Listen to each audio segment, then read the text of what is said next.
जय Hind friends UPSC optional के second paper में सूरदास के भ्रमर गीत सार पद से जो कि करीबन 70 पद कर चुके हैं, तो 30 बचा था। उस पद को आज उसी की श्रृंखला को आगे बढ़ा रहे हैं।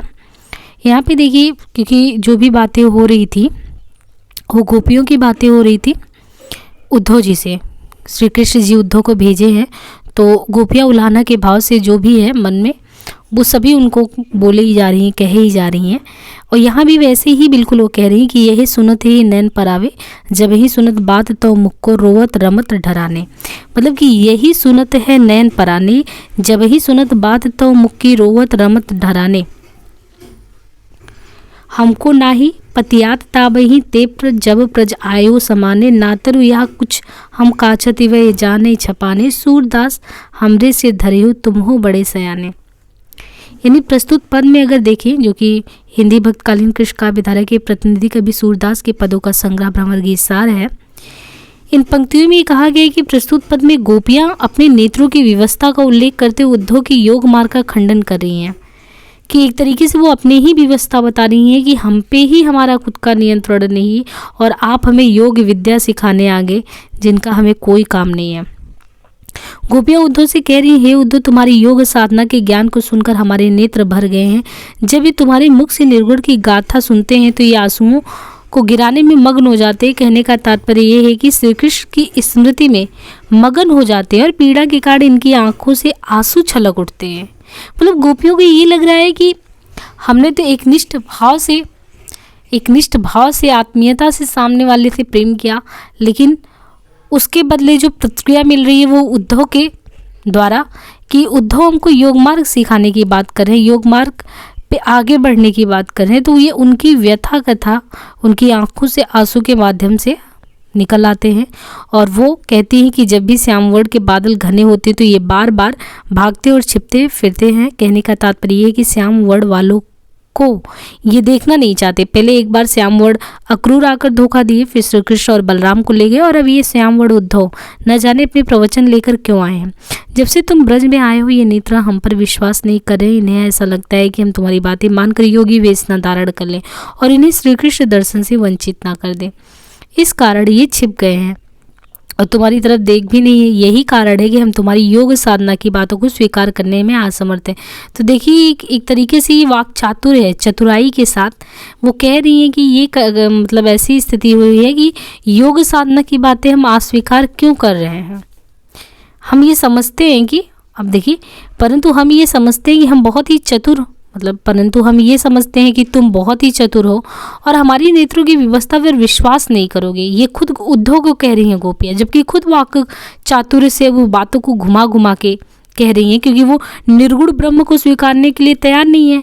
ऐसे में गोपियाँ जब ये अपनी असमर्थता प्रकट करती हैं तो भी वो अपना दोष अपने पे नहीं ले रही हैं। दोषी किसको मान रही हैं? नेत्रों को मान रही हैं, और बता रही हैं ये तो हमारे नेत्र ही हमको विवश कर दे रहे हैं। तुम विश्वास नहीं करोगे, तुम तो बहुत ही चतुर हो।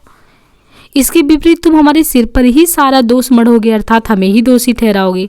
तो ये गोपियों का जो सुर सयाना, एक तरीके से विवेकशीलता, वाक चातुर्य है, वो अद्भुत है। सूरदास जी द्वारा इन गोपियों को बहुत ही चतुराई पूर्वक दिखाया गया है। यहाँ पे आगे फिर वो कहती है कि देखिए, नैनन वह रूप जो देखो तो उद्धव यह जीवन जग को साचु सफल करी लेखो, लोचन चारु चपल खंजन मनोरंजन हृदय हमारे, रुचिर कमल मृग मीन मनोहर श्वेत अरुण उरकारे। नैननी वह रूप जो देखे, वही तो उद्धव यह जीवन जग को साचु सफल करी लेखो। उस नेत्रों ने जिनको भी देखा, जीवन तो अपने आप सफल है। और उनके पूरे एक अलौकिक सौंदर्य के वर्णन में भी कहते हैं कि लोचन चारु चपल खंजन मनोरंजन हृदय हमारे, रुचिर कमल मृग मीन मनोहर श्वेत अरुण अरुकारे, रतन जटित कुंडल श्रवणनी कंड कपोलन छाई, मनु दिनकर प्रतिबिंब मुकुर माह ढूंढत यह छवि पाई, मुरली अधर बिकट भौकारी ठाड़े होत त्रिभंग, मुकुट माल उर नील शिखरते धसी धरनी जो गंग, और भेष को कहे बरनी सब अंग अंग केसरी खौर, देखत बने कहत रसना सो सूर बिलोकत। और प्रस्तुत पद में जो है ये कहा गया है कि गोपियाँ श्री कृष्ण के रूप सौंदर्य के दर्शन मात्र से अपना जीवन सफल मानती हैं और यह पद सूरदास के सौंदर्य बोध का एक अनुभव उदाहरण भी है। गोपियाँ उद्धव से श्री कृष्ण के सौंदर्य का वर्णन करते हुए कहती हैं, हे उद्धव, हमने अपनी आंखों से श्री कृष्ण के जिस अद्भुत सौंदर्य का दर्शन किया है उससे हमने अपने सांसारिक जीवन को सचमुच सफल बनाया है। तात्पर्य ये है कि श्री कृष्ण के दर्शन मात्र से ही जीवन सार्थक हो जाता है। अब उनकी सौंदर्य का वर्णन इन शब्दों में बयां कर रही हैं कि आकर्षक नेत्र हैं, मृग और मछली जैसे मन को मोहने वाले हैं, श्वेत लाल और काले रंग से वस्त्रों को धारण किए हुए हैं। उनकी आंखों का श्वेत रंग मछली शिखा सरीखा लगता है, लाल रंग कमल जैसा और काला रंग मृग जैसा। उनके कानों में है रत्न जनित कुंडल शोभायमान हो रहा है, जिनकी छाया उनके गालों एवं कनपटी पर पड़ती, जिसे देखकर ऐसा लगता था मानो सूर्य अपनी छाया को ढूंढ रहा था। वह उसे गाल एवं कनपटी रूपी दर्पण में मिल गई। वे अपनी मुरली ओठों पर रखकर भौवें टेढ़ी कर लेते थे और त्रिभंगी मुद्रा में खड़े होते थे। उनके गले में मोतियों की माला ऐसी शोभा पाती और जैसे नीली चोटी से उतरकर गंगा की धारा पृथ्वी में धंस गई हो। उनके और किसी वेश का वर्णन किया जाए तो उनके सभी रंगों पर केसर की छाप शोभित होती है। ऐसे अंगों के सौंदर्य को देखते ही बनता था। उनका वर्णन करना असंभव सा प्रतीत होता है, क्योंकि जीवा जो वर्णन करती है उसे वो देखती नहीं है, देखने वाला तो कोई और है, अर्थात नेत्र। तो ये भी देखिए एक तरीके से घुमाकर कि देखने वाला कोई और है, नेत्र देख रहा है, वर्णन किसको करना है, जीवा को करना है। तो नेत्र क्या देख रहा है, क्या वर्णन हो रहा है, वर्णन से परे है, वर्णनातीत है वो स्थिति। तो कृष्ण के अनिर्वचनीय सौंदर्य का वर्णन अत्यंत ही मार्मिक शब्दों में इन्होंने किया है। रसलीन ने सुंदर नेत्रों के विषय में ये कहा है कि अमी हलाल मत बरे श्वेत श्याम रत्नार जियत मरत झुकी झुकी परत जेह चितवन एक बार। अलंकारों का अच्छा प्रयोग है, चाहे उपमा अलंकार का या उत्प्रेक्षा का हो। अंतिम पंक्ति का ध्वनित भाव ये है कि कृष्ण का जो सौंदर्य है वो अनिर्वचनीय है, अकथनीय है। ना हम कह सकते हैं, ना उन भाव व्यक्त कर सकते हैं कि नेत्रों ने किन रूपों में उनको लिया है।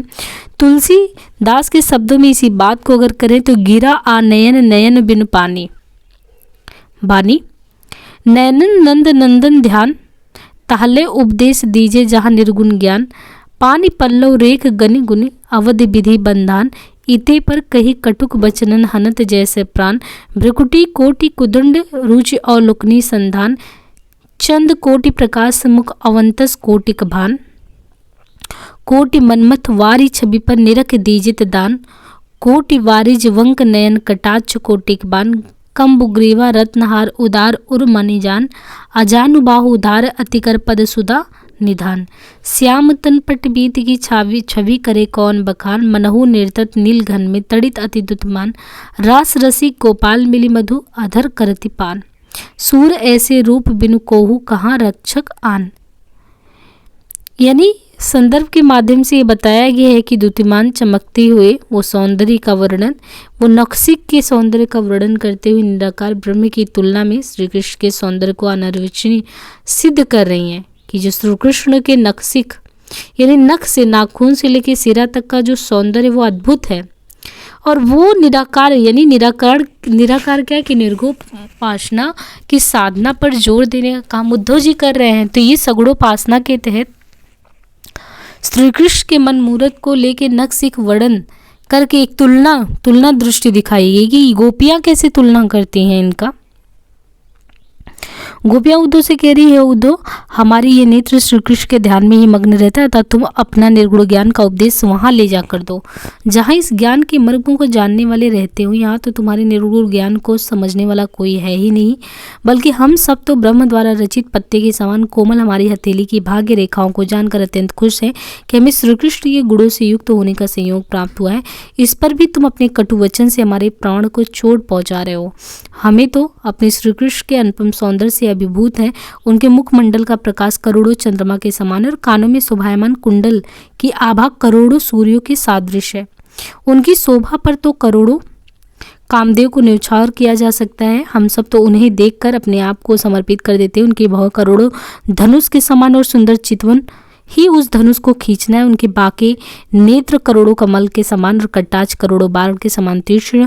उनकी सख सदृश गर्दन में रत्नों के हार शोभित होते हैं तथा विशाल सीने में कौस्तुभ मणि शोभित होता है। उनकी अत्यंत सुंदर भुजाएं घुटने तक लंबी और उनके कमलवत अर्थात हाथ अमृत का भंडार है। उनके श्याम शरीर पर शोभित पीताम्बर का कौन वर्णन कर सकता है। उसे देखकर ऐसा लगता है मानो नील बादलों में चमकती हुई कोई बिजली नृत्य कर रही हो।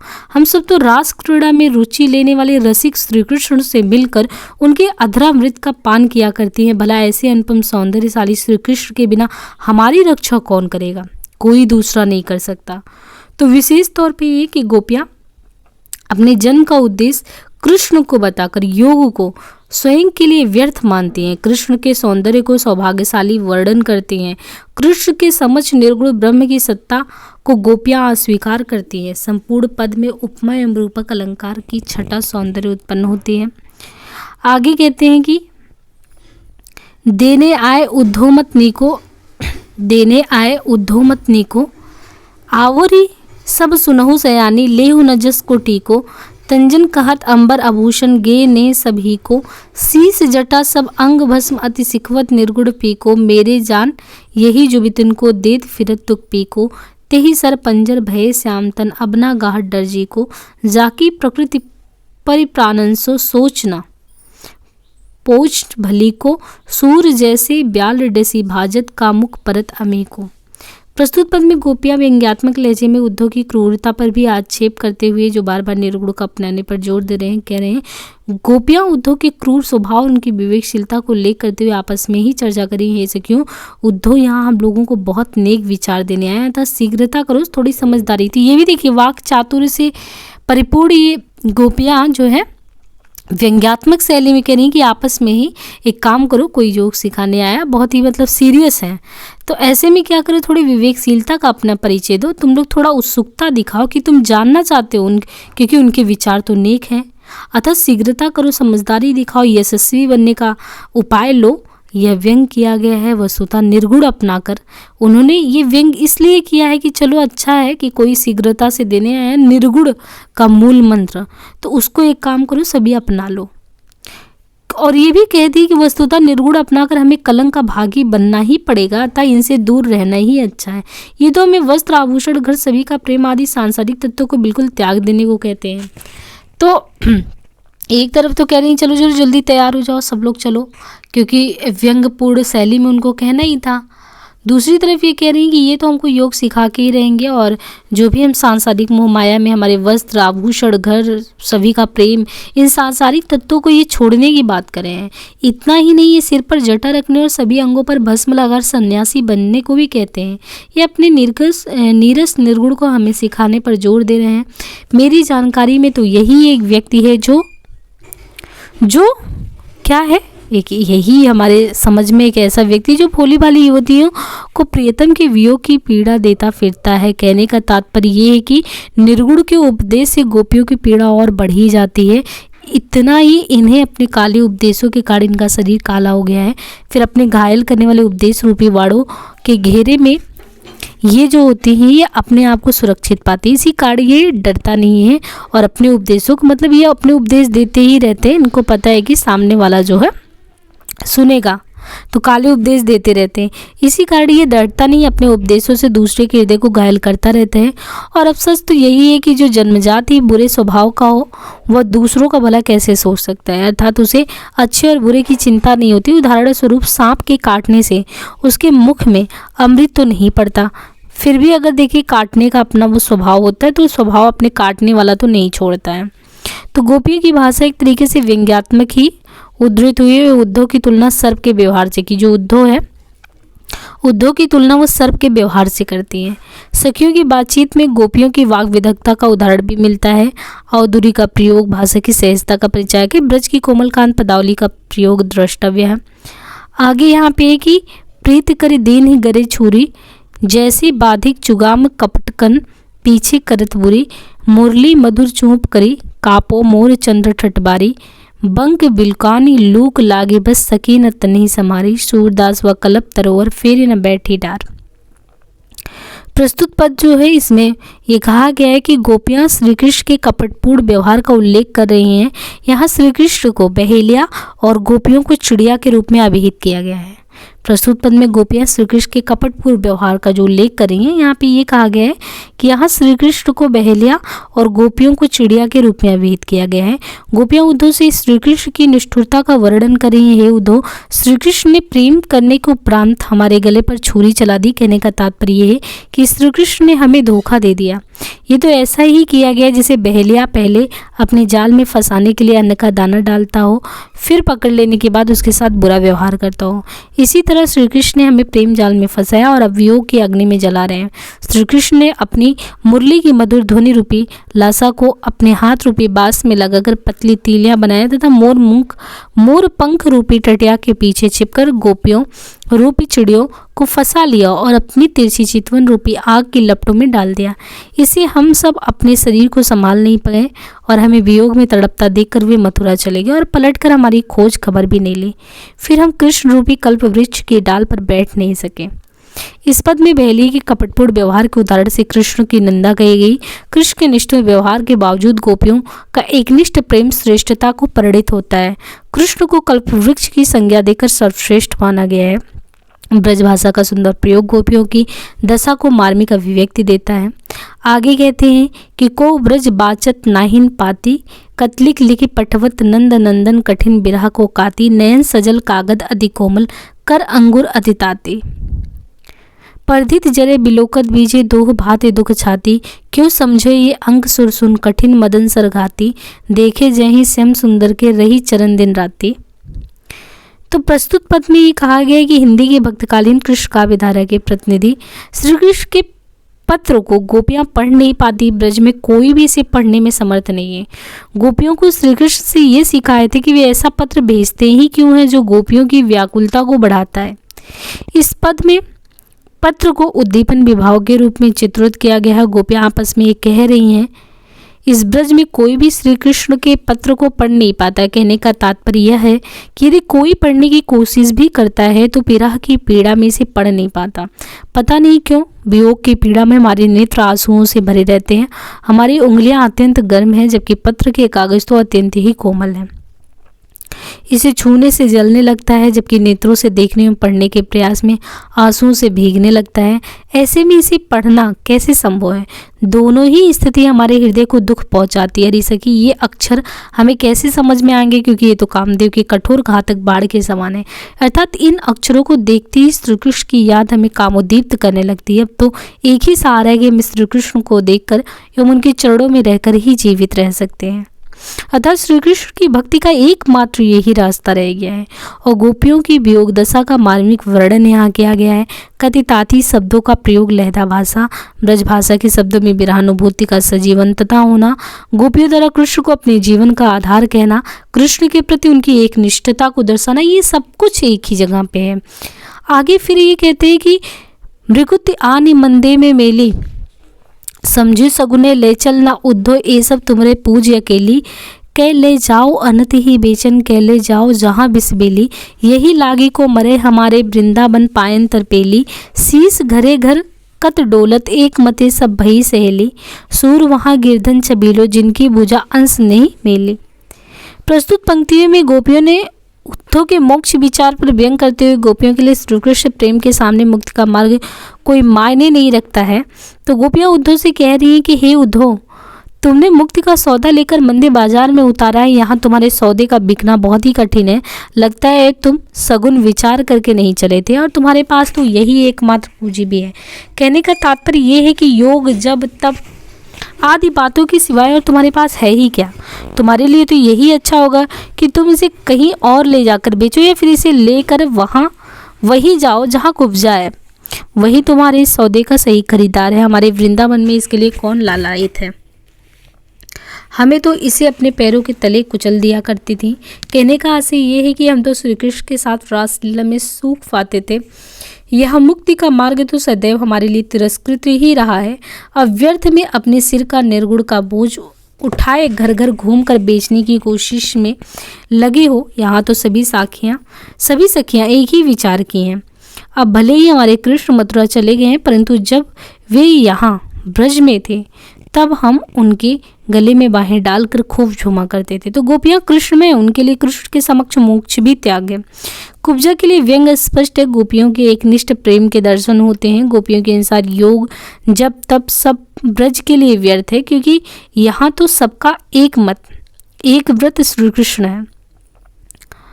हम अली गोकुलनाथ आराध्यो, मनवच क्रम हरि सो धरि, पतिव्रत प्रेम योग ताप साध्यो, मातु पिता हित प्रीति निगम पत, तज दुख सुख भ्रम नाख्यो, मानव पान परम परितोषी, आय स्थिर मन राख्यो, सकुचासन कुलशील परस करि, जगत बंद करि वंदन, मन अपावद मान अपवाद पवन, अवरोधन हितक्रम कम निकंदन, गुरुजन कानि अग्नि चौदिसी, नव तरनी तब बिन देके, पीवत धूम उपहास जहाँ था, अब्ज श्रवण अलेके, सहज समाधि विशारी पापु करे, निरख निमेक न लागत, परम ज्योति प्रति अंग माधुरी, धरत यहनि से जागत, त्रिकुटी संग भ्रुभंग तराटक, नैन नैन लगी जागे, हसन प्रकाश सुमुख कुंडल मिली, चंद्र सूर अनुरागे, मुरली अधर श्रवण सुनि सो सुनी, अनहद शब्द प्रवाने, बरसत रस रुचि भजंग, सकपद आनंद सामने, मंत्र दियो मंजात वजन लग, ज्ञान धरी हरि को, सूर कहो गुरु कौन करे, अली कौन सुने मत पेको।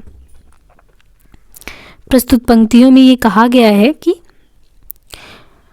भक्ति काल में जो कृष्ण है, जो पूरा कृष्णमय की स्थिति है, वहाँ पे उद्धव जो अपने ज्ञान की वर्षा किए जा रहे हैं, इससे गोपियाँ बहुत ही त्रस्त हैं। वो कह रही हैं कि प्रेम साधना उनकी योग साधना से किसी तरह कमतर नहीं है। ये बात क्यों नहीं समझ रहे हैं उद्धव, कि उद्धव की योग साधना के समक्ष हमें अपने प्रेम साधना जो है उसको हम कमतर नहीं समझते हैं। लेकिन सूरदास ने यहाँ सगुणोपासना की महत्ता को प्रतिष्ठापित किया है, साथ ही साथ निर्गुणोपासना को खारिज किया है। गोपियाँ उद्धव से कह रही है, उद्धव अब तो हमने श्री कृष्ण की उपासना प्रारंभ कर दी, हमारे मन वचन क्रम और पतिव्रत धर्म का पालन करते हुए श्री कृष्ण के प्रति प्रेम योग तथा तप को साध लिया है। योगियों की तरह अपने माता पिता और हितैषियों के प्रेम तथा वेद मार्गों को त्याग कर सुख दुख के भ्रम को पार कर लिया। हमने इस साधना द्वारा अपने चंचल मन को स्थिर कर लिया तथा मान और अपमान दोनों ही स्थिति में परम संतुष्ट हैं। हम संकोच एवं कुल के सील को त्याग कर श्री कृष्ण की वंदना में लीन हो गए। हमारे लिए मान अपमान या प्राणायाम ही जैसा है, क्योंकि प्रेम की साधना ही हमें काम भावनाओं से मुक्त करते हैं। हमारे लिए गुरुजनों की लज्जा ही चारों दिशाओं में अग्नि के समान है, जिससे हम तपते रहते हैं। इसी कारण हम वियोग की अग्नि में जलते हैं। जैसे योगी जो होता है, योगी आकाश स्थित सूर्य के ताप में जलता है, हम सब यत्र तत्र होने वाले निंदा एवं उपहास का पान इसी तरह करते हैं। जैसे योगी पंचाग्नि के धुएं का पान करता है। कहने का आशय ये है कि श्री कृष्ण के प्रेम साधना में हम जगत के उपहास को महत्व नहीं देते। योगियों की जैसे ही हम अपने शरीर की चिंता छोड़कर सहज समाधि में खुद लीन हैं और श्री कृष्ण के सौंदर्य को अपलक हमारे नेत्र देख रहे हैं और प्रेम में समाधिस्थ होकर रात में जागते हुए हम ब्रह्म की परम ज्योति के समान श्री कृष्ण के प्रत्येक अंग की रूप माधुर्य के प्राप्त करती रहती हैं। योगियों की भांति हम सभी श्री कृष्ण के भ्रुभंग के साथ ही त्रिकुट चक्र में दोनों भावों के बीच स्थान में त्राटक मुद्रा के द्वारा ध्यान को केंद्रित करके अपने नेत्र को श्री कृष्ण के नेत्रों में मिलाकर एकटक देखा करती हैं। हम श्री कृष्ण की मंद मुस्कुराहट, सुंदर चंद्रमुख और सूर्य के समान प्रकाशमान कानों के कुंडल का अनुभव उसी प्रकार करती हैं जैसे योगी ईड़ा, पिंगला और सुषुम्ना नाड़ियों के मूल प्रदेश में स्थित क्रमशः चंद्रमा, सूर्य और अग्नि प्रकाश का अनुभव करते हैं। श्री कृष्ण की मुरली से निकलने वाली मधुर वाणी के साथ ही आनंद की वृष्टि उसी तरह होती है जैसे योगियों के अनाहत नाद के सुनते समय आनंद की वृष्टि का अनुभव होता है। कहने का ओवरऑल मतलब यही है कि गोपियाँ श्री कृष्ण के चरणों में तन्मय होकर जिस सुख को प्राप्त करती हैं वो योगियों के ब्रह्मानंद में लीन होने पर भी उनके लिए अवस्था का बोधक नहीं हो।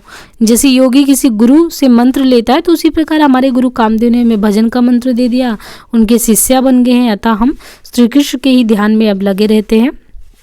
और अब तुम ही बताओ कि अब दूसरे किसको गुरु बनाए, क्योंकि गुरुमुख तो हो ही चुका है और ऐसी स्थिति में तुम्हारे निर्गुण ब्रह्म के शुष्क ज्ञान का हम पर कोई प्रभाव नहीं पड़ता। तो इस पद में सूरदास ने सगुणोपासना के महत्व को प्रतिपादित किया है। गोपियाँ स्पष्ट ये कह देती हैं कि वो एक व्रत का पालन करें, उनका मन स्थिर, उनकी साधना कृष्ण ही है। कृष्ण प्रेम में गोपियाँ अपनी स्थिति की संसारिकता से भिन्न पाती हैं और कृष्ण में होना ही गोपियों के लिए योग में इसके समान है। वो वही चीज़ बता रही कि हम तो ऑलरेडी एक तरीके से योगमय अवस्था में हैं।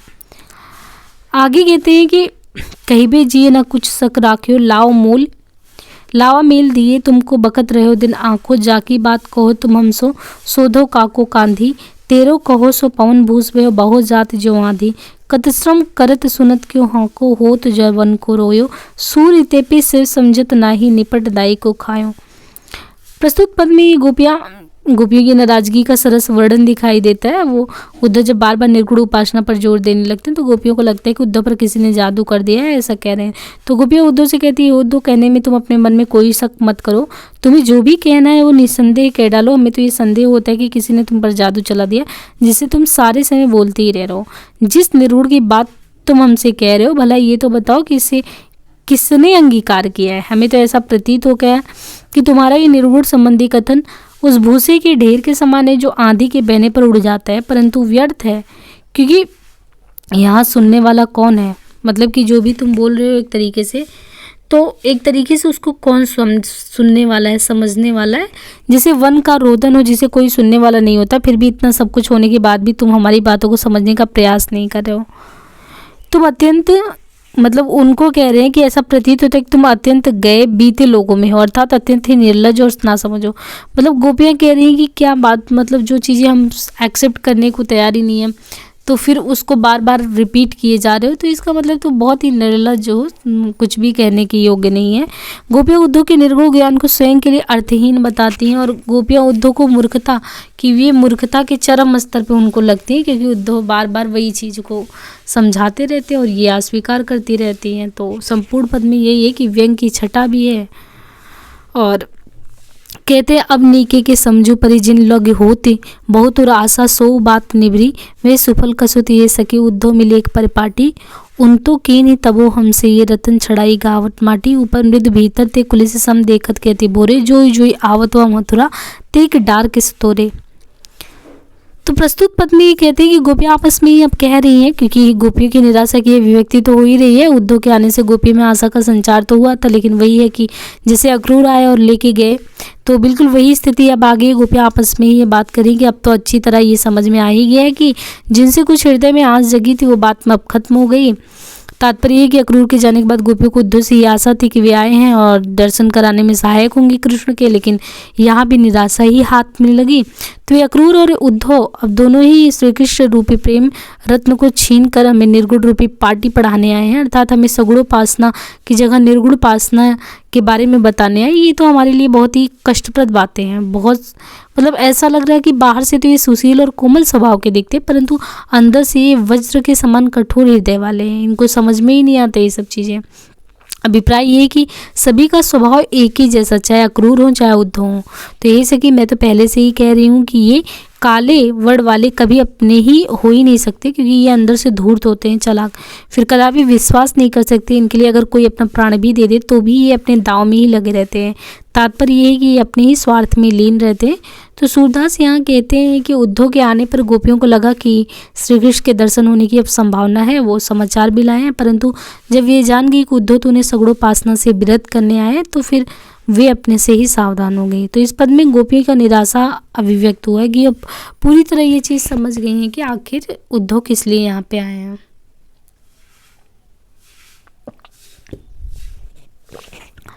कृष्ण प्रेम को रत्न और निर्गुण को माटी कहकर सगुण को श्रेष्ठ कहा गया है। उद्धव को व्रज के समान कठोर कहकर उद्धव के साथ साथ मथुरा वासियों पर भी व्यंग किया गया कि वो भी कठोर हृदय वाले ही होंगे। उद्धव के आने से जो आस गोपियों के मन में उत्पन्न हुई थी, अब कृष्ण का संदेश पाकर गोपियों की पीड़ा और गहरी हो गई। एक डार के तौरे कहकर मथुरा से आने वाले पर कटाक्ष भी किया गया है।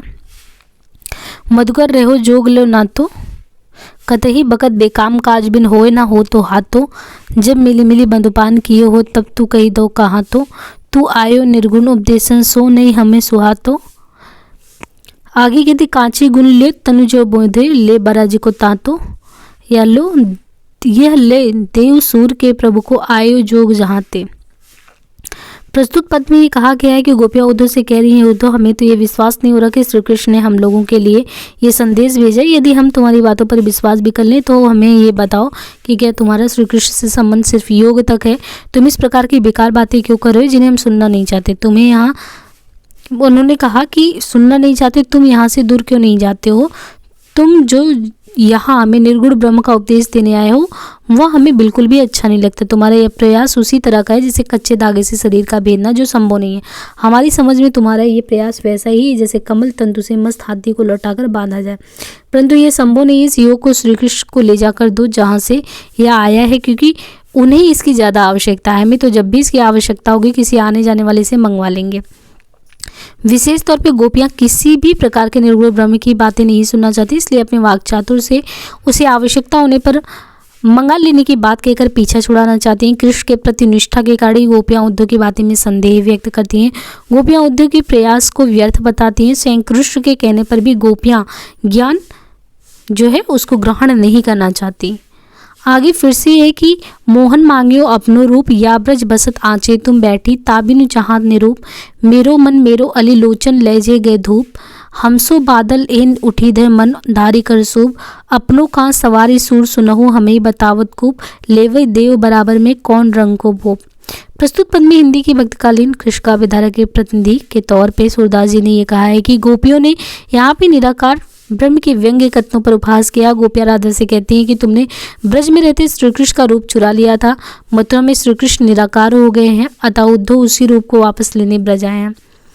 उद्धव को अपनी बातें सुनाती हुई गोपियाँ राधा को संबोधित करती हुई कह रही हैं, सखी राधा, श्री कृष्ण ने उद्धव द्वारा अपना रूप मंगवाया है जिसे तुमने अपने में आत्मसात कर लिया, इसी कारण श्री कृष्ण वहाँ बिना रूप के रह गए। कहने का तात्पर्य कि जब ये ब्रज में थे तो कभी निराकार की बातें ही नहीं करते थे, अब तो साकार के स्थान पे निराकार की चर्चा हो रही है। इतना सुनकर राधा जी भी कहने लगी, हे सखी, मेरे शुद्ध और चोखे मन को तो उनके तिरछे नेत्रों ने हरण कर लिया, फिर मैंने ही कौन सा अपराध कर डाला। एक तो श्री कृष्ण हमारे मन को नहीं लौटाते, और यहाँ तो अंधेरा ऐसा है कि ये उद्धव हमसे बदला लेने के लिए मानो सूप लेकर आ गया हो।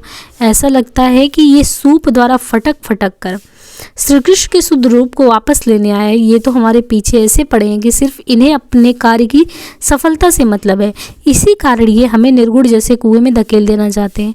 लेकिन इन्हें तो समझना ही होगा कि लेन देन में बराबरी का महत्व होता है, वहाँ कौन राजा और कौन गरीब ये नहीं देखा जाता है। कहने का अर्थ ये है कि गोपियों ने कृष्ण के रूप को चुराया तो श्री कृष्ण ने भी गोपियों के मन की चोरी की है, तो यहाँ दोनों ही बराबर है। राधा का कृष्ण रूप को आत्मसात कर गोपियों के लिए सौभाग्य की बात है। आगे फिर से कहते हैं, हरिसो भलो सो पाती सीता को, बन मन खोजत फिर बंधु संग कियो सिंधु वीता को, रावण मारियो लंका जारी मुख देखियो वीता को, दूत हाथ उन्हें लिख न पठायो निगम ज्ञान गीता को, अब देव कहाँ परेखो कीजिए कुब्जा के मीतो, जैसे चढ़त सबे सुध भूली जो पीता चीते को, कीनी कृपा जग लिखी पठायो निरखो, पत्र रिताको, सूरदास प्रेम कहे जन लोभी नवनीतो। प्रस्तुत पद में गोपियाँ जो है वो सीता की तुलना स्वयं से करती हैं और तुलना करते हुए सीता को भाग्यशाली बताया है। यानी गोपियों ने सीता से तुलना की कि ये है कि यहाँ पे सीता जो है वो भाग्यशाली हैं।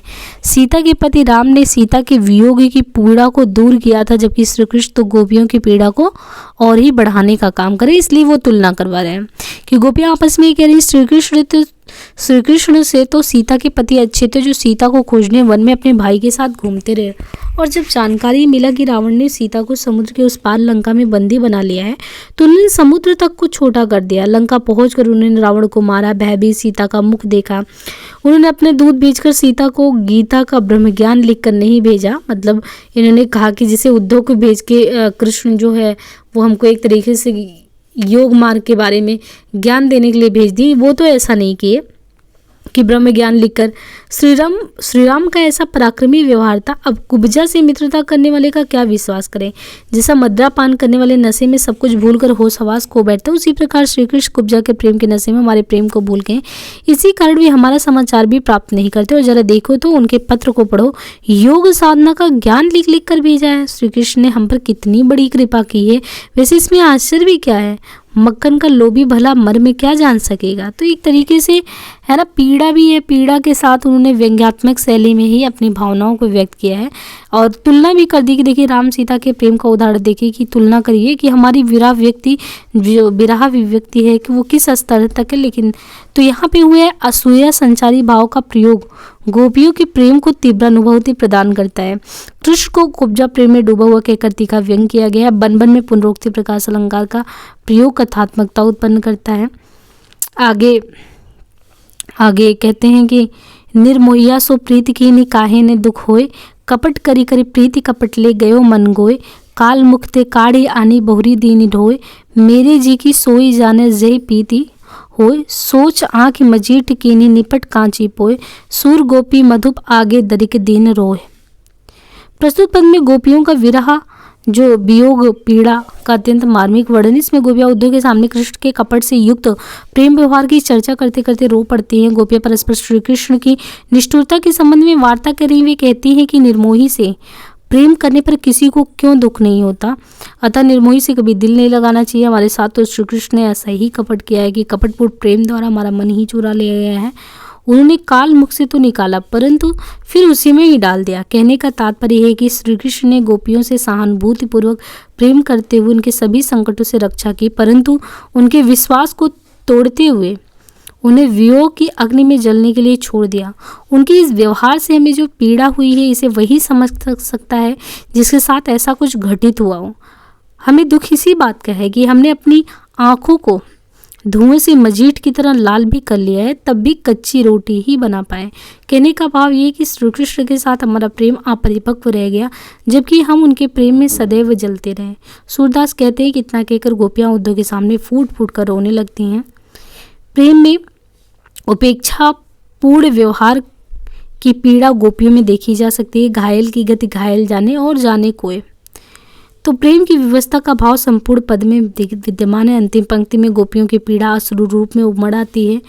बिन गोपाल वैरिन भई कुंजे, तबे ये लता लगती अति शीतल, अब भई विषम ज्वाल के पुंजे, वृथा बहती जमुना खग बोलत, वृथा कमल फूले कलि कुंजे, पवन पानी धनसार संजीवनी दधिसूत किरण बन, ये उद्धव कयो माधो सो बिरह कदन करी मुंजे। आगे ये कहते हैं कि प्रस्तुत पद में प्रकृति के उद्दीपन भाव से चित्रण। श्री कृष्ण की अनुपस्थिति में प्रकृति की वे सभी चीज़ें गोपियों को कष्ट पहुंचा रही है।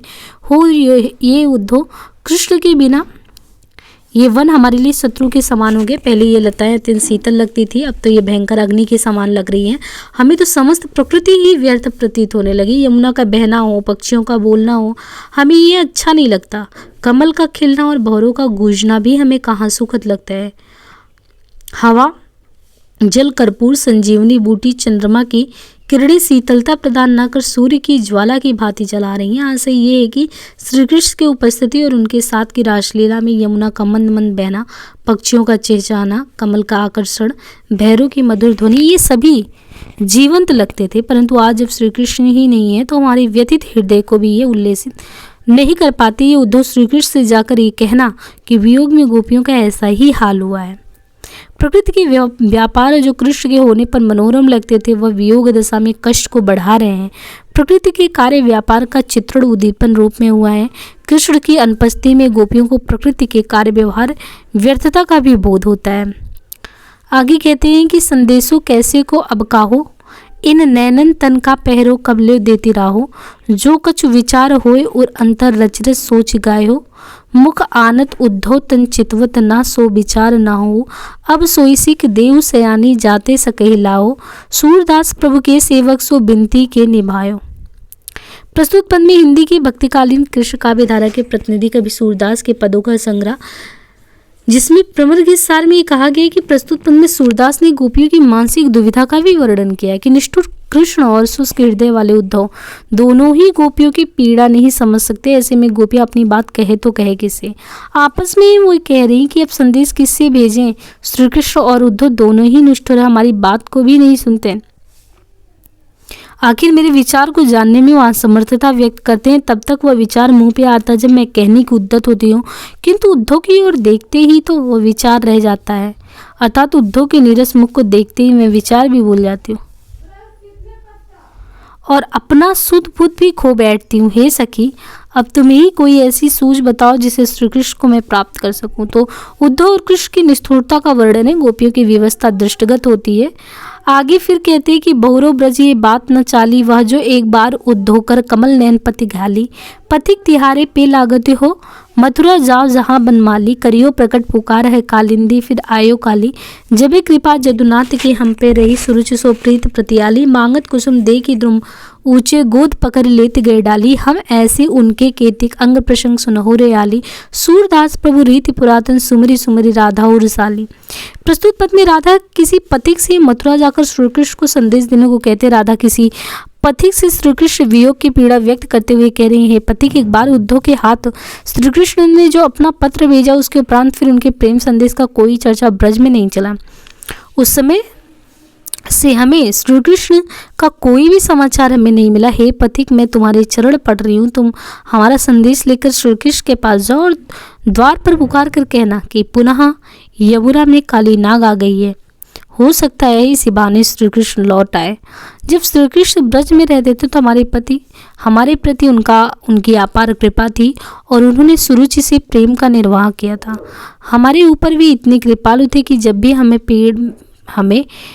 पेड़ों की ऊंची डाली से फूल तोड़ने होते थे तो वे हमें गोद में उठाकर डाली पकड़ा देते थे। वे हमारे जैसे अनेक प्रेमिकाएं, अर्थात वही उपकथाएं चलती थी, लेकिन अभी ऐसा नहीं है। तो एक तरीके से वियोग की पीड़ा जो है वो दृष्टगत होती है। आगे कहते, उद्धव क्यों राखे हुए नैन, सुमति हमारी अधिक तपत सुनत त्योहारो नैन। मनोहर बंधन चंद के सारथ कुमुद चकोरो, मधुप माल चरण पंकज के गति विलास जलमीन। और भी कहते हैं कि चक्रवात मुनि द्युति दिनकर के मृग मुरली अधीन, सूरदास प्रभु नंदन के नक्सिक अंग अनूप। आगे कहते हैं कि प्रस्तुत पद में गोपियों ने कृष्ण में अनुरक्त अपने नेत्रों की स्थितियों का वर्णन करते हुए कहा। गोपियां उद्धव से ये कह रही, उद्धव हम अपने नेत्रों को किस प्रकार संभाल कर रखें, इन्हें कैसे समझाएं, ये तो हमारे लिए या हम तुम्हारे कठोर वचन सुनकर श्री कृष्ण के गुणों को याद कर करके और अधिक पीड़ा का ही अनुभव देने वाले हैं। ये श्री कृष्ण के चंद्रमुख दर्शन को शरदकाल के कुमुद और चकोर जैसे बने रहते। तात्पर्य ये कि शरदकाल के चंद्रोदय को देखकर कुमुदनी और चकोर को अत्यंत आनंद प्राप्त होता है। उसी प्रकार श्री कृष्ण के मुख का दर्शन कर हमारे नेत्र तृप्त हो जाते हैं और हर्षोल्लास का अनुभव करते हैं।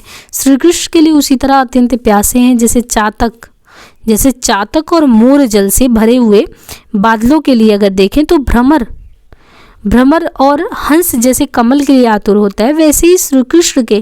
तो यहाँ पे देखिए उपमा करके, तुलना कर करके बताया गया है कि जैसे चातक और मोर जल से भरे हुए बादलों के लिए वो प्यासे, भ्रमर और हंस वो कमल के लिए आतुर हैं, वैसे ही श्री कृष्ण के चरण कमलों के लिए हम लोग भी आतुर हैं।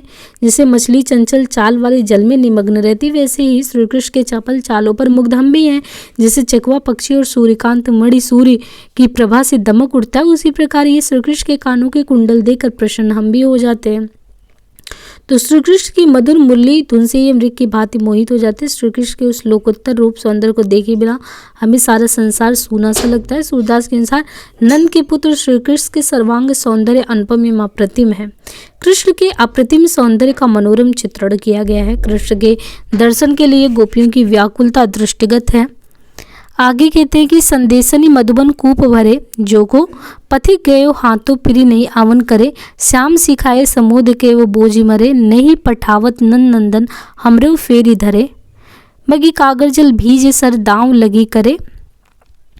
आगे कहते हैं कि प्रस्तुत पद में गोपियां श्री कृष्ण के पास पति के माध्यम से अनेक संदेश भिजवाते हुए ये कह रही हैं कि गोपियां आपस में ये विचार कर रही हैं कि श्री कृष्ण के पास जितने संदेश भेजे गए उससे तो मथुरा के कुएं भी भर गए होंगे। आश्चर्य ये है कि जो कोई संदेश वाहक वहां से संदेश लेकर गए वे फिर यहाँ लौट कर नहीं आए। लगता है या तो श्री कृष्ण ने उन्हें यहाँ लौटने से समझा बुझाकर मना कर दिया या फिर भी बीच राह में ही कहीं चल बसे। अपनी ओर से तो श्री कृष्ण कोई संदेश भेजते नहीं और हमारे संदेश का उत्तर भी नहीं देते। ऐसा लगता है कि मथुरा में सारे कागज जल में भीग कर सड़ गए हैं। वहाँ की स्याही सूख गई और सरकंडे का कलम भी अग्नि में जल गया है। जब कागज, स्याही और कलम का ही अभाव हो गया हो तो फिर कोई पत्र लिखकर आखिर भेजे कैसे। तो यहाँ भी है कि कृष्ण की ये निष्ठुरता है कि हम किससे कहें। गोपियाँ विरह अग्नि में जल रही है, अतिशयता का मार्मिक वर्णन भी है, लेकिन वो कहें तो कहें किससे। नंदन मोहन सो मधुकर है काहे को प्रीति, जो कीजे तो होई है जल रबियो जलधर की रीत। जैसे मीन कमल चातक को ऐसे हो गई बीत, तलफत जरत पुकारत सुन सठा नहीं न है ये रीत। मन हटी पर कबंद जुद्ध ज्यो हो रहू भर जाई जीत, बधत न प्रेम समुद्र सुर बल कहूँ बारह की भीत। प्रस्तुत पद में गोपियां श्री कृष्ण की निष्ठुरता पर प्रश्न उठाई और गोपियां उद्धव से ये कह रही है, उद्धव श्री कृष्ण से किस बात का प्रेम? तात्पर्य ये है कि क्या वे प्रेम किए जाने योग्य हैं? उनसे प्रेम करना तो जल, सूर्य और बादल के व्यवहार को प्राप्त करना है। जल के बिना मछली तड़प कर मर जाती है, परंतु निष्ठुर जल कभी इसकी परवाह नहीं करता। कमल सूर्य के प्रकाश में खिल उठता है और सारा दिन उसकी ताप में जलता रहता है, किंतु सूर्य उसे छोड़कर अस्त हो जाता है, जिससे कमल मुरझा जाता है। यही स्थिति चातक की होती है, जो वर्षा के बूंदों के लिए समस्त जीवन बिता देता है, लेकिन बादल को कभी इसकी चिंता तक नहीं होती। प्रेमियों के दिन प्रेम की विषमता का पीड़ा ही बीत जाता है। निष्ठुर उद्धव, सुनो, तड़पना, प्रेमाग्नि में जलना, तड़प तड़प कर प्रेमी को पुकारना, ये प्रेम की रीत नहीं है। किंतु करे क्या, ये मन जिद पर अड़ा है। तो एक तरीके से कृष्ण की निष्ठुरता और गोपियों की एक निष्ठता, वो दोनों ही स्वाभाविक है। अब चाहे वो मछली, कमल, चातक के उदाहरणों से अपनी एक निष्ठता को व्यक्त करें, निर्गुणोपासना पे उनको सगुणोपासना की भी जीत को संभव बनाना है, तो प्रेम की विषमता एवं पीड़ा को ब्रजभाषा की लय सहज अभिव्यक्ति के रूप में देखने को मिलती है। आगे कहते हैं, मधुबनिया लोगन को पटियाए, मुख और अंतर्गत और पतिया लिख पटवत है बनाए, जो कोयल सुत काग जियावत, भाव भगति भोजने खवाए, कुह कुआए, ऐ बसंत ऋतु अंत मिले कुल अपन जाए, जैसे मधुकर बहु पास ले फेरी न बुझे बताए आए, सूर जहाँ ले श्याम गत 300 की गिजी लगाए। प्रस्तुत पद में गोपियों ने मथुरा के वासियों के प्रति अविश्वास प्रकट किया। उद्धव के प्रति गोपियों का कथन है, ये उद्धव, मथुरा के लोगों पर कौन विश्वास करे, अर्थात ये लोग झूठे होते हैं, इनके मुख पर कुछ और तथा मन में कुछ और होता है, ये पत्र भी बनावटी लिखकर भेजते हैं। कहने का तात्पर्य ये है कि ये दिखावटी बातें करते हैं। जैसे कोयल के बच्चे को कौवा प्रेम पूर्वक भोजन खिलाकर पालता है, लेकिन वसंत ऋतु आने पर जब वो कूकने लगता है तो अंततः अपने कुल में जाकर मिल जाता है, फिर उसे कौवे की याद नहीं रह जाती। तो मथुरावासी भी कुछ ऐसा ही है। यहाँ श्री कृष्ण से शिकायत है कि जब नंद जी और यशोदा जी ने कृष्ण को बड़े लाड प्यार से पाल पोस कर बड़ा किया, तो वे अपनी जन्मदाता वसुदेव देव के पास चले गए, नंद जी यशोदा जी को भूल गए। तो यहाँ भी कृष्ण के व्यवहार में गोपियाँ दुखी हैं कि कोयल और भ्रमर के व्यवहार से तुलना करती हुए कृष्ण को स्वार्थी प्रवृत्ति की कहती हैं, क्योंकि अपनी पीड़ा तो व्यक्त करनी है उन्हें, और अपनी पीड़ा के कारण गोपियाँ जो है काले लोग वाले सभी को प्रेम ना करना योग्य सिद्ध करती हैं। वो उनके वाक्य चातुर्य का कौशल है कि वो किस प्रकार अपनी बातों को कह रही हैं।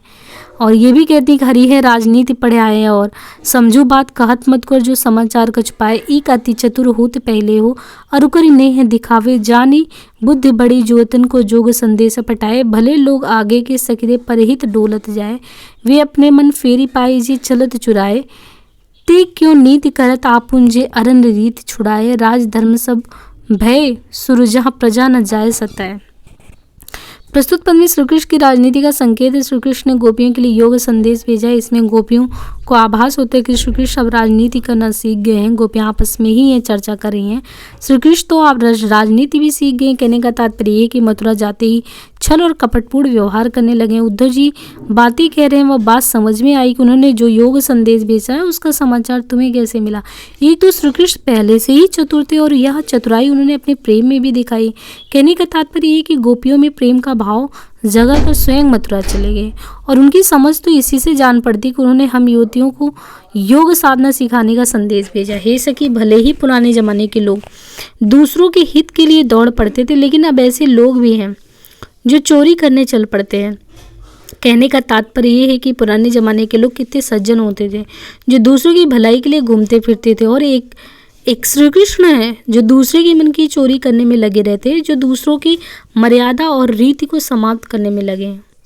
वे स्वयं क्यों नीति और धर्म का पालन करने लगे। राजधर्म तो तभी हो सकता है जब प्रजा को कोई कष्ट ना हो। कहने का तात्पर्य ये कि श्री कृष्ण की तो नीति का पालन करते हुए गोपियों का प्रेम लौटा देना चाहिए, परंतु वे तो अनीति का सहारा लेकर उल्टे उन्हें योग साधना की ओर धकेलना चाहते हैं। तो हरि है राजनीति पड़ी आए कहकर गोपियाँ कृष्ण पर तीखा व्यंग कर रही हैं। आगे फिर वो कहते हैं, जोग की गति सुनत मेरे अंग अंग है बाई, सुलगी सुलगी हम रही तन में फूक आनी दाई, जोग हमको भोग कुबजे कौन सीख सिखाई, सिंह गज ताजे तृण खंडत सोनी बात नहीं, कर्म रेखा मिटत नाई, जो विधि आन उठाई, सुर हरि की कृपा जय सो सकल सिद्ध भाई।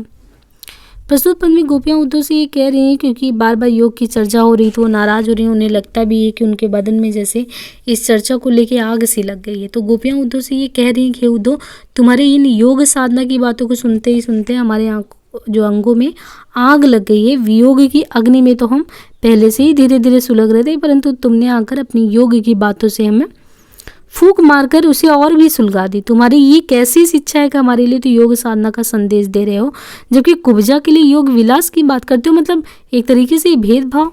तो गोपियों का प्रश्न सार्थक है कि योग का संदेश गोपियों के लिए ही क्यों? कुब्जा के लिए भी तो ये संदेश हो सकता था, उसके लिए क्यों नहीं?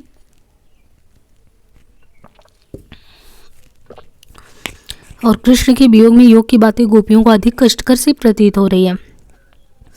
कर्म रेखा विधि की बातों में गोपियों की व्यवस्था दृष्टिगत, गोपियों का कृष्ण के प्रति एक निष्ठता का भाव दृष्टिगत है। उद्धव जानो ज्ञान तिहारो, जाने कहाँ राजनीति लीला अंत अहिर विचारो।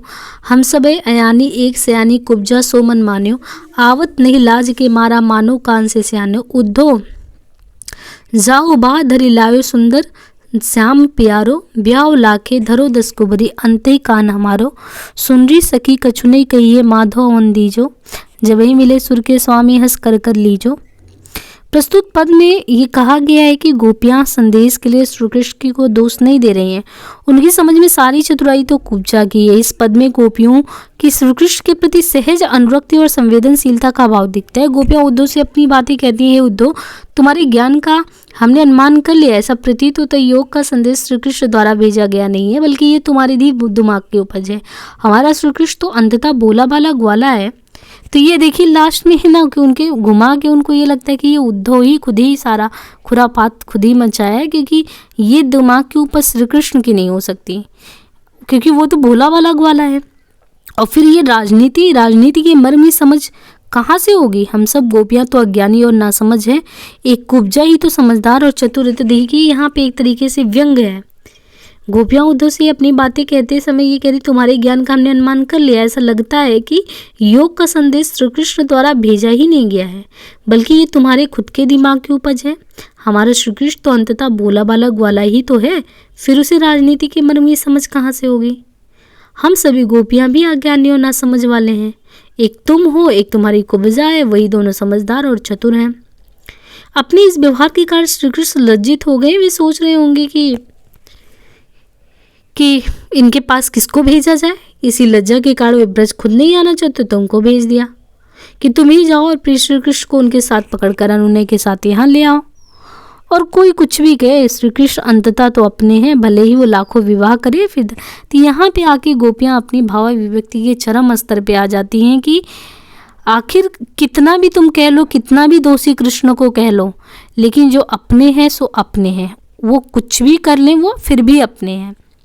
ये गोपियाँ आपस में कहने लगी, हे सखियाँ सुनो, श्री कृष्ण को पहले आने दो, उन्हें अभी कुछ मत कहो। जब हमारे प्रिय श्री कृष्ण यहाँ खुद आएंगे तो भले ही उन्हें हास प्रयास में उल्हाना दे लेना। सूरदास ने यहाँ गोपियों के एकनिष्ठ प्रेम भाव का निरूपण किया। कृष्ण प्रेम की अनन्यता को उदाहरण है कि गोपियाँ कृष्ण के निष्ठुर व्यवहार का दोष कुब्जा को देती हैं। गोपियों के एकनिष्ठ प्रेम भाव का निरूपण इस पद में हुआ है। गोपियों द्वारा कृष्ण की लज्जा का वर्णन सूर की काव्य कला का अनुपम उदाहरण है। करी करी में पुनरोक्ति प्रकाश अलंकार। आगे कहती, उनमें माखन चोर गड़े हैं, उनमें माखन चोर गड़े हैं, अब कैसो निकसत नहीं, उद्धव तिरछे हैं जो अड़े हैं। यद्यपि अहिर जसोदा नंदन तदापि नाथ छेड़े, वहाँ बने जदु बंस महाकुल हमें न लगत बड़े। का वसुदेव दो की है ना जाने और बूझे, सूर श्याम सुंदर बिन देखे और न कहू सूझे। तो देखिए प्रस्तुत पंक्तियों में जब संदर्भ की बात आएगी तो संदर्भ तो जो शुरुआत में बताया है वही है कि प्रस्तुत पद हिंदी के भक्तकालीन कृष्ण काव्यधारा के प्रतिनिधि कवि सूरदास के पदों का संग्रह ब्रह्मगीत सार से ही लिया गया है, जिसका संपादन शुक्ल जी ने किया है।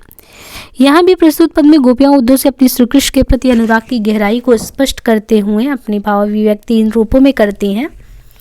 गोपियाँ किसी भी परिस्थिति में श्री कृष्ण को बुलाने में असमर्थ हैं और उनके त्रिभंगी मुद्रा का ध्यान हृदय से ना निकलने के कारण उद्धव से ये बताते हुए कह रही हैं कि हे उद्धव, हमारे हृदय में दो मक्खन चोर श्री कृष्ण चुप गए। उनका त्रिभंगी रूप ऐसा गढ़ गया है कि अब किसी प्रकार से निकालना तो कठिन है। कहने तक का तात्पर्य वे 3 जगह से टेढ़े रूप में हृदय में फंस गए और अतः ऐसे उन्हें निकालना तो बहुत ही कठिन है। यदि भी आपकी कथा अनुसार वे यशोदा के पुत्र एक ग्वाले हैं, फिर भी उन्हें छोड़ते नहीं बनता। हमारा प्रेम ही उनसे ऐसा है, हम उन्हें नहीं छोड़ सकते। वहाँ जाकर वे महान यदुवंश के राजा भले ही बन गए हों, लेकिन वे हमें तो महान नहीं लगते। तात्पर्य ये कि हमारे लिए तो वे वही श्री कृष्ण हैं जो ब्रज में हमारे साथ थे। ये वसुदेव कौन है और ये देवकी कौन है, इन्हें ना तो हम जानते और ना ही कुछ समझते हैं। तात्पर्य ये है कि हमारे लिए तो श्री कृष्ण के माता पिता यशोदा और नंदी, हमें तो श्री कृष्ण को देखे बिना कुछ और दिखाई नहीं देता। तो विशेष तौर पे कृष्ण का गोपियों के हृदय में तिरछे अड़े होने, त्रिभंगी मुद्रा का आभास होना, कृष्ण के प्रति गोपियों के प्रेम की गहन अनुभूति इस पद में स्पष्ट देखी जा सकती है। कृष्ण की सत्ता लड़िकाई को प्रेम वाली, इसलिए गोपियां ने उन्हें राजा द्वारा या राजा के रूप में नहीं बल्कि एक सखा के भाव के रूप में देखा है। श्याम सुंदर के अतिरिक्त वह किसी को स्वीकार करने में स्वयं को असमर्थ पाते हैं। आगे कहते हैं कि गोपाल ही कैसे को हम देती, उद्धव को इन मीठी बातें निर्गुण कैस के लेती, अर्थ धर्म कामना सुनावत, सब सुख मुकत समेत ही पावत। गोपियां यहाँ पे कह रही है कि प्रस्तुत पद में गोपियां सगुणोपासना को छोड़कर निर्गुणोपासना को अपनाने से इंकार कर रही हैं और कह रही हैं कि हे सखी, उद्धव की इन मीठी बातों में पढ़कर हम गोपाल को निर्गुण के बदले कौन दे सकता है। कहने का तात्पर्य है कि श्री कृष्ण की सगुण भक्ति को हम कैसे त्याग कर सकते हैं और किस प्रकार निर्गुण भक्ति को अपना सकते हैं। वे तो मुक्ति सहित धर्म अर्थ काम की साधना से सभी सुखों की प्राप्ति की बात करते हैं और जो ब्रह्म है, ब्रह्म की व्यापकता पर भी विचार करते हैं, जबकि वेद भी इन्हें अनंत बताया, फिर इनका निरूपण कैसे किया जा सकता है। मन में विचार करके देखें तो उसकी बुद्धि भी चकरा जाती है, अर्थात निर्गुण ब्रह्म के संबंध में स्पष्टता कुछ नहीं कहा जा सकता। निर्गुण को कोई ठीक से जानता ही नहीं, उसे कैसे अपनाया जा सकता है। सगुण भक्ति का रूप और गुण प्रकट होने से यह ज़्यादा सहज है। निर्गुणोपासना का खंडन करते हुए सगुणोपासना की प्रतिष्ठा की गई। गोपियाँ सगुण को सरल एवं सुगम कहती है। निर्गुण की सत्ता को लेकर गोपियों का प्रश्न स्वाभाविक है। कृष्ण के प्रति गोपियों की एक निष्ठता की अभिव्यक्ति हुई है। आगे फिर कहते हैं कि उपमा एक न नैन गही, कबिजत कहत कहत चले आए, सूद करे करे काहू न कहे, कहे चकोर सुख विद बुन, जीवन भवन न ताहा उड़ी जात, हरिमुख कमल कोस विचरते ढाले क्यों ठहरात, खंजन मनोरंजन जन चौपे कबहू नहीं सतरात, पंख पसारी न उड़त मंद है समर समीप विकात, आए बांदिन व्याध है उद्धव जो मृग क्यों न पलाए, देखत भमी बसे गन में जहाँ को संग न थाए। तो प्रस्तुत पद में गोपियाँ कह रही हैं कि नेत्रों की उपमाओं का पर्याप्त, मतलब कि एक तरीके से नेत्रों के सटीक वर्णन में अपनी असमर्थता व्यक्त करते हुए कहती हैं कि गोपियों के कथन में कवियों द्वारा दी गई नेत्रों की एक भी उपमा उपयुक्त प्रतीत नहीं नजर आती। क्यों? क्योंकि कविगज परंपरा से नेत्रों की उपमाएं एक तरीके से पूरे हिंदी साहित्य में देखें तो ये उपमाएं बहुत आम सी हो गई हैं। प्रकृति की उपमा किसी मानो मुख के समान, नेत्र के समान, तो ये कह रही है कि उससे प्रतीत नहीं हो रहा। कविगज तो ये परंपरा से देते आए हैं। अब विचार पूर्वक किसी ने भी सटीक उपमान नहीं चुना। नेत्रों को चकोर कहा गया, लेकिन यदि ये चकोर होते तो श्री कृष्ण के चंद्रमुख के बिना कैसे वे जीवित रहते। कवियों ने नेत्रों को भ्रमर कहा, परंतु भ्रमर होने के कारण ये तो श्री कृष्ण के एक तरीके से जो कमल मुख पर मंडराते रहते, तो अगर वो वैसे होते तो उनके ऊपर मंडराते रहते और उनके अनेत्र चने जाने पर वो यहाँ पे क्यों रहते। तो ये एक तरीके से वो प्रश्न चिन्ह लगा देती हैं। कहती है स्पष्टता नयन भ्रमर भी नहीं हो सकता, नेत्र भला खंजन पक्षी भी कैसे हो सकता है उनका। खंजन पक्षी को भी देखो तो वो लोगों को मनोरंजन करने वाला होता और ये कभी नाराज नहीं होते। ये तो श्री कृष्ण के साथ पंख फैलाकर उड़ जाते और वहाँ उनका मनोरंजन करते, परंतु ये तो शिथिल होकर कामदेव के समीप वशीभूत हो जाते हैं। तात्पर्य ये कि जहाँ इन्हें भक्ति में लीन हो जाना चाहिए वहाँ तो ये सांसारिक बंधनों में बंधे हैं। अतः खंजन पक्षी की उपमा भी उनके लिए सही नहीं है। इन्हें मृग कहना भी निराधार होगा, मृग भी नहीं कह सकते इनको, क्योंकि ये तो बधिक रूप में भी आए और उद्धव को देखकर भी पलायन नहीं करते, जबकि मृग तो बधिक को देखते ही सघन वन में भाग जाता है जहाँ कोई पहुँच ही नहीं सकता। इन्हें लोचन कहा जा सकता है, परंतु ये तो श्री कृष्ण को देखे बिना भी जीवित है और प्रत्येक क्षण इनका दुख बढ़ता जाता है। अतः लोचन की भी उपमा उपयुक्त नहीं है इनके लिए। मीन कहना, तो देखिए यहाँ पे अलग अलग उपमाओं से एक तरीके से तुलना कर दिया गया। तो इस पद में जो नेत्र हैं उनकी विभिन्न उपमानों का वर्णन मार्मिक ढंग से किया गया। उद्धव को बधिक कहकर व्यंग किया गया। तो ये ब्रजभाषा का सौंदर्य भाव व्यक्ति भी है और गोपियों की चतुराई भी है। फिर एक शब्द ये भी है, एक पद में ये कहते हैं कि हरिमुख निरख निमेख विसारे, ता दिन ते मनुभय दिगंबर इन नैनन के तारे, घूंघट पट छाड़े बीथिन माँ आहनिस अटत उघारे।